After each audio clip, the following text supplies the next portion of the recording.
Oh my God, not my hair. Oh my God, you know what?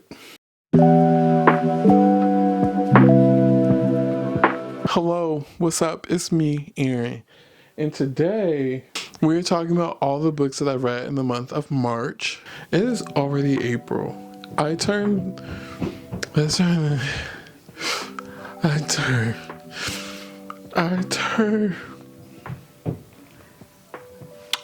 30 years old next month. It's like I'm actually excited. Like, I'm not like most people that when they leave their 20s that they're a little bit upset. I'm actually excited to be out in my 20s because the past 10 years have been ghetto. Like, when I tell you it has been the most ghettoest time of my life being in my 20s, I am excited to leave this motherfucking decade. Like, at some time, like college, oof. What else happened in my 20s? A lot happened. I should do that next month. Aaron, shut up. March was like a little bit eased back into reading month for me because February I read a book. I hated that book so much that it put me in this rut. And I am going to tell you what book that was. And if you disagree, I don't give a lie. I read A Little Life by Hanya Yanagihara. I read that book, and the book, because it was emotional torture, I just said, you know what? I don't want to hear about none of these other fake ass characters because of this book. Also, listening to the audio book probably was not the best idea for A Little Life, and I would not recommend anyone do that. And then have the book with you because it just was like a double punch of emotions. I read 8 books last month. The first book is You're That Bitch and Other Cute Lessons About Being Unapologetically Yourself by Bretman Rock. This book is basically about Bretman's rise. I wouldn't say like his entire rise because I necessarily wouldn't classify this as a memoir because it briefly touched on his upbringing, and I genuinely liked the book because it felt like we were reading chapters from like a friend telling us a bunch of stories and all the ways those things that happened to him made him into the person that he is today. I genuinely liked how authentically himself he is. Yeah, it was nice getting that insight into him. Memoirs, I don't typically like rate them on like a scale of like 1 to good or like 5 stars or whatever. I just give them 5 stars because you can't tell nobody how their life experience is unless it's that Britney Spears book. That book sucked, but again, I would still give it 5 stars because you can't tell anyone their life. But Britney Spears book is different because that was ghost written, and you could tell it was ghost written because it felt like an interview turned into paragraphs. The next book is One Italian Summer by Rebecca Serle, Serle, by Miss Rebecca Gr. And with this book, I hated it. And I feel so bad saying that out loud. And I don't care. I really don't. I hated this book for some reason. I tried my hardest to get through it. I tried to like this book. I tried to find like common reasons, or like I tried to find like ways that I could possibly like this book, and I just couldn't. I felt like that the book was too many chapters too long. Also, it took forever to get to the plot and the meat of the book. But basically, One Italian Summer is about our main character, whose name I forgot because I hated the book so much. So let's find out what this girl name is. I really rated it 1 star. That's crazy. That's crazy. Katie. So our main character's name is Katie, and her mother dies. Her mother died before the book even started, and she doesn't know how to handle that grief.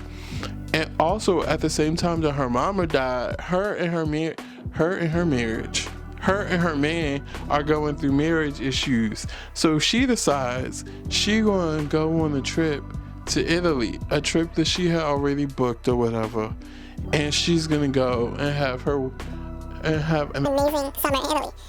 A few chapters into her trip in Italy, she meets a lady who is, I believe, she was a receptionist but anyway, she meets her mother as her young self at the age that Katie is currently, which I believe is 30, and she gets to experience her mother during the summer. Long story short. I'm trying so hard to give this book a good description, but I didn't really like the book. Like, my reasons for liking the book are not other people's reasons for not liking this book. I just felt like the book was too long. Like, I feel as though that the book should have been a few chapters short in the beginning, because we were only following one main character, and we got the point that her and her husband weren't getting along. We got the point that she was obsessed with her mama. Also, like, sometimes, and Emily Henry does this too, but like, sometimes being wordy it's not that dope. It's like, get to the motherfucking point, please. Yeah. That 1-star review I feel like is harsh. I should give it 2 stars, but like, not 1 star. The next book is I'm Glad My Mom Died by Jeanette McCurdy.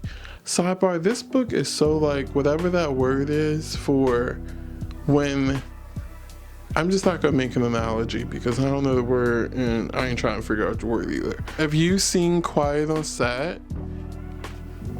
Don't watch, oh wait, if you've seen it, why would you watch it again? But Quiet on Set, the documentary series about the behind the scenes of Nickelodeon, Jeanette McCurdy was already hip. She was already spilling the tea on that, I can't call nobody fat and I'm big as hell, but but she was already spilling the tea about the scenes at the Nickelodeons or whatever, and we were just like, she just so crazy. She's so crazy. That's so awkward. You ain't even acting. So what you talking about, girl? I'm Glad My Mom Died is about Jeanette McCurdy's uprising, because she is a star. It's her uprising to becoming the person that she is. It's not, that is not what that book is about. It is about, this is my thoughts. I feel as though that the book was genuinely about her relationship with her mom. Duh, that's what the book is about.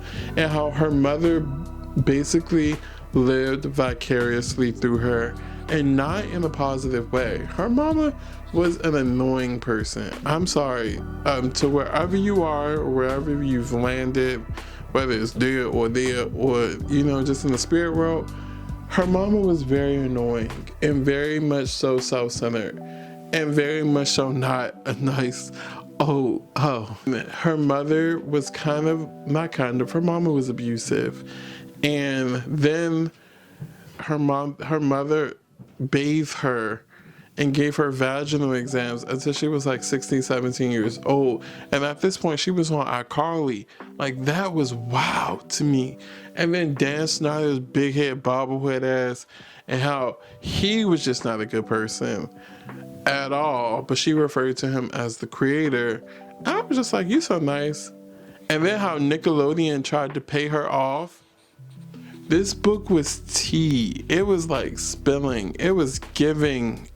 Like, Jeanette McCurdy was giving it all in this book.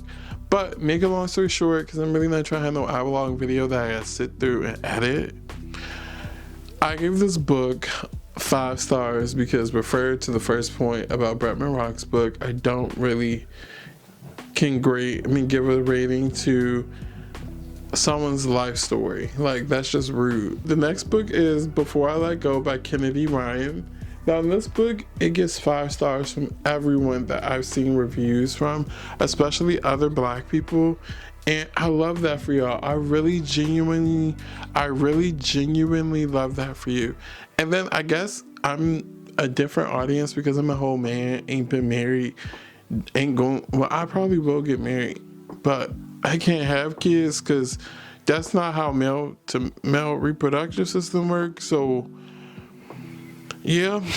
But then as I thought and I pondered on the book, I gave it a 4 star. Basically, the book is about our 2 main characters, and they are divorced, and for some reason they always find themselves back to each other. Ooh, but when the book starts, we just meet them as divorced parents who co-parent 2 kids, 2 preteens, and they own a business together. So they are implanted in each other's lives a great deal. The one thing that I'm learning from Kennedy Ryan's books is that they are always going to touch on a little bit deep, like about mental health and how in the Black community getting therapy is like so taboo. Not for me, because I talk.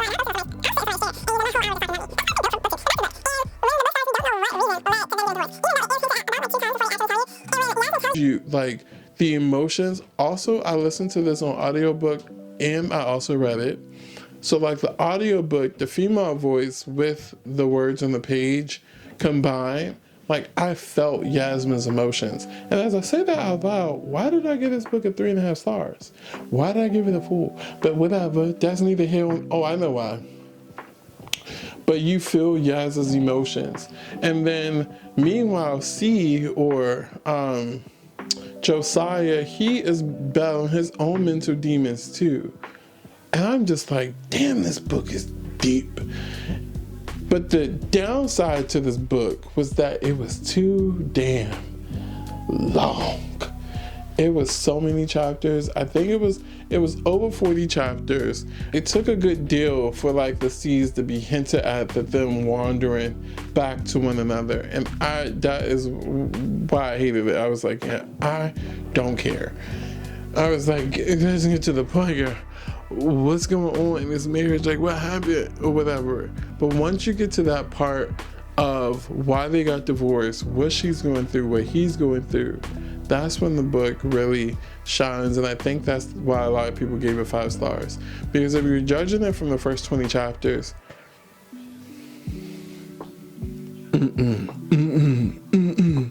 overall, I do still encourage you to read it.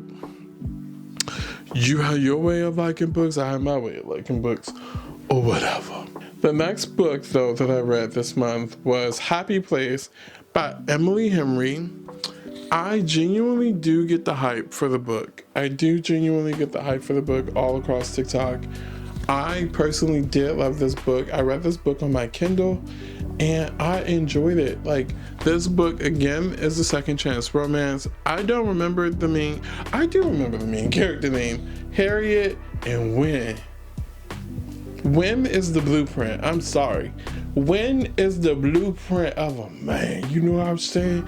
And then, like, if this book was a movie, they better cast... I was about to say something crazy, and I keep forgetting my parents watch this.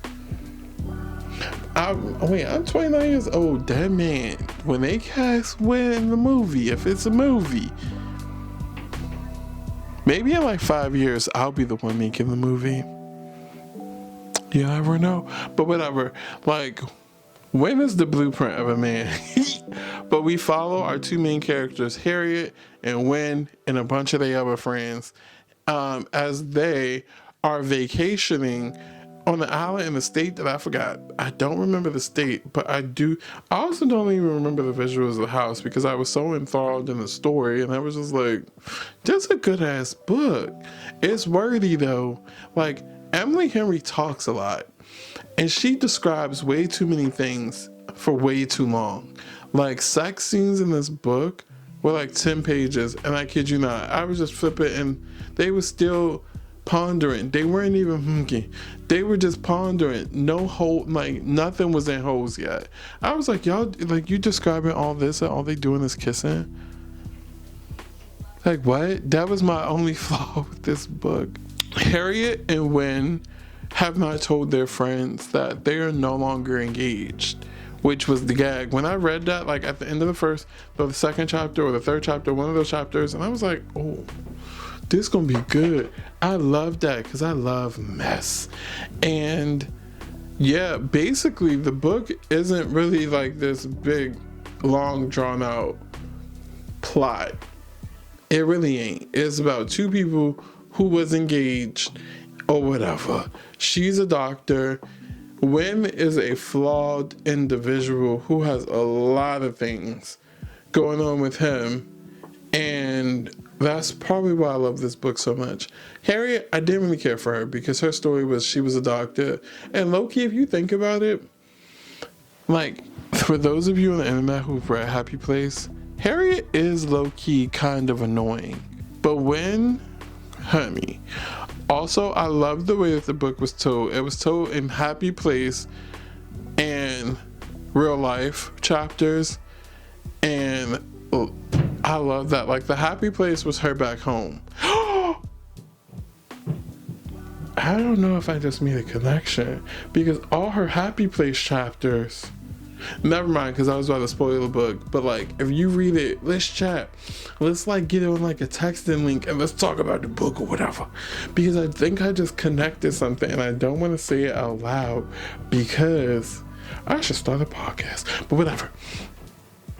So the next book that I read was, this is kind of an epic love story, and I literally finished this book on March 30th, and I gave this book a 4 stars, and I have no idea what the hell this book is about. What was this? I just need to know our 2 main characters' names. So, alright, I know what the book is about. This book is about our 2 main characters, Nathan and Oliver. Nathan is the primary voice of the book. There is not dual POV. Actually, none of the books I read this month were, oh, yes there were. Because before I let go, it was dual POV. Anyway, but basically, this book is about our 2 main characters, Nathan and Oliver. Nathan is, he didn't ever put a label on his sexuality, and I love that. That was so smart, and I just realized that. Anywho, Nathan is someone who hates the idea of love stories because he doesn't believe in love. He doesn't believe that love can happen. I believe in love, though. I'm like one big Hallmark movie. I do. I'm like one big. Let me stay on topic, okay? But he doesn't believe in love. He doesn't believe it's going to happen to him, especially with his own love life of him and his best friend named Florence, them being in a relationship and then not being in a relationship, then being in a relationship and then not being in a relationship. So he was just like, I'm done with love. Also, his mom and daddy, well, his daddy dead, but still, with his mom and daddy situation or whatever, and then his situation, he was like, what the fuck is love? Until his friend from back in the day, Ollie or Oliver, moves back into town. But yeah, and so him and Oliver basically pick up their friendship from where it left off, and things start fluttering between the two or whatever. It started fluttering between the two or whatever. I wouldn't characterize this as a second chance YA romance or whatever, because there was no first romance.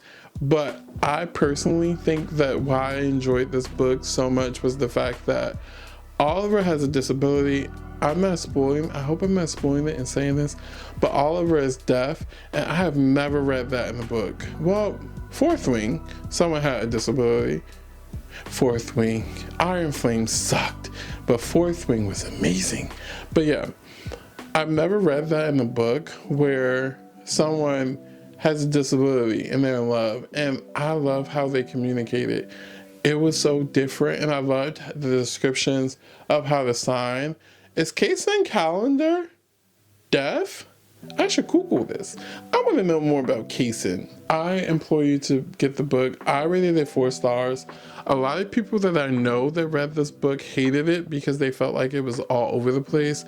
And that part of the story in the juncture, I do get. The book, if you see me doing this, I'm looking at my mic because the mic is currently dying. And I have another video to film. I need to hurry up and shut up. But yeah. I forgot what I was going to say. A lot of people felt like the book was over the top. And I get that it, not over the top, it was all over the place. And I do understand that sentiment, but I loved it for a completely different reason than most people. And it was the fact of seeing a love story between 2 people, one with a disability and one who just started the book off as not believing in love and thinking that it would ever happen to him, and then somehow finding love. And then also I love the fact that he never label his sexuality. Next book that I read was 7 Days in June by Tia Williams. Like, this book I gave 5 stars, and I do not know how to describe the premise of the book, but I'm going to just read you the premise of the book.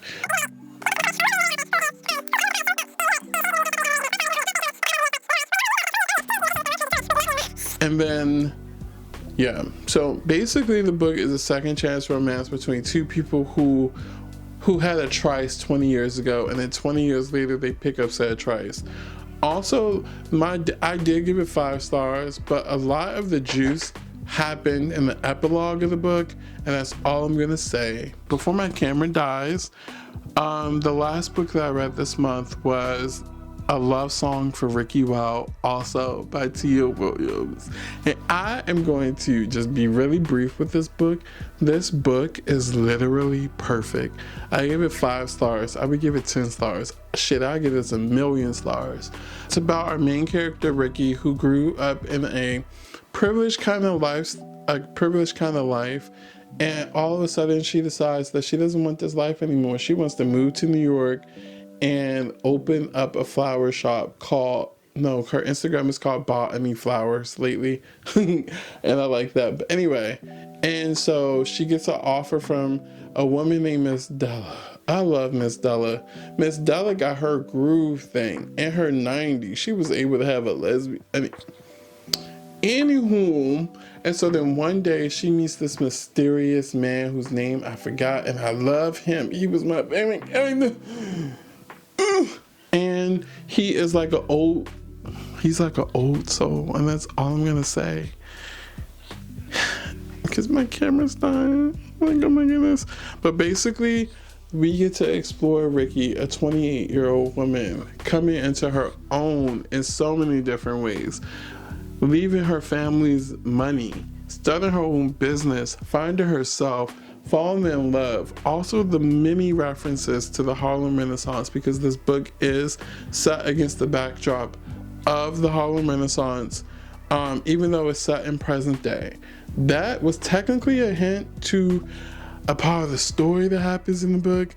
There is a lot of imagery in this book, which is why I said this book is perfect. The descriptions, the love between Ricki and her man, who's, I'm so annoyed that I forgot his name. This is what happens when you read a lot of books, and I didn't even read this book quick. So yeah, I encourage you to actually do more research on A Love Song for Ricki, Wile. I'm sorry that I have to cut this short. I'm not filming a new clip to talk more about it, but this book, when I say it's perfect, it is literally 5-star worthy. This is one of those books that you are going to want to binge in one day, but please don't. Take like 3 days and read this book. Take your time.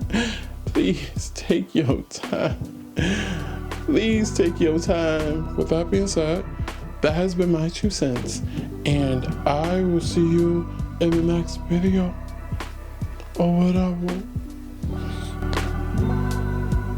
I'm so mad my camera battery died. It's so ghetto. Like, why do bad things always happen to me? Have a good day. Bye.